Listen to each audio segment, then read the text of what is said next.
இப்ப இந்த வீடியோவை டெல்னா தான் ஷேர் பண்ணியிருக்காங்க. ஷேர் பண்ணி கேப்சர்ல என்ன சொல்லியிருக்காங்க அப்படின்னா, மக்கள் உண்மையாக இருக்கும்போது அந்த பிணைப்பு மந்திரமாகிறது. இந்த இருவருக்கும் என்றென்றும் நன்றி உழவலாக இருப்பேன் அப்படின்னு சொல்லி ஷேர் பண்ணியிருக்காங்க. சன் டிவில ரொம்பவே ஃபேமஸான ஷோ தான் டாப்பு குக்கு டூப்பு குக்கு. இதுல டாப்பு குக்கு டூப்பு குக்கு சீசன் 2ல மூலியமா தான் டெல்னா ரொம்பவே பிரபலமானாங்க.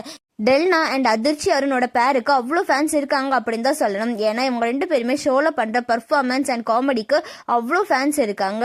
அந்த ஷோ மூலியமா அதிர்ச்சி அருண் மோனிஷா இவங்க 2 பேருமே எனக்கு ஃப்ரெண்டாக கிடைச்சதுக்கு நான் ரொம்ப பிளஸ்ட் அப்படின்ற மாதிரி சொல்லியிருக்காங்க. டெல்னா ஆடுகளம் சீரியலில் நடிச்சிட்டு வராங்க. ஒரு சில படங்கள்ல கூட டெல்னா நடிச்சிருக்காங்க. ஆனா இப்போ சீரியல்ல மட்டும்தான் ஃபோக்கஸ் பண்ணிட்டு வராங்க. அதிர்ச்சி அருண் அண்ட் டெல்னாவோட பேர் உங்களுக்கு எந்த அளவுக்கு பிடிக்கும் அப்படின்னு சொல்லி கமெண்ட்ல சொல்லுங்க. அண்ட் இந்த மாதிரியான அப்டேட்ஸ்க்கு நம்மளோட சேனலை சப்ஸ்கிரைப் பண்ணிக்கோங்க.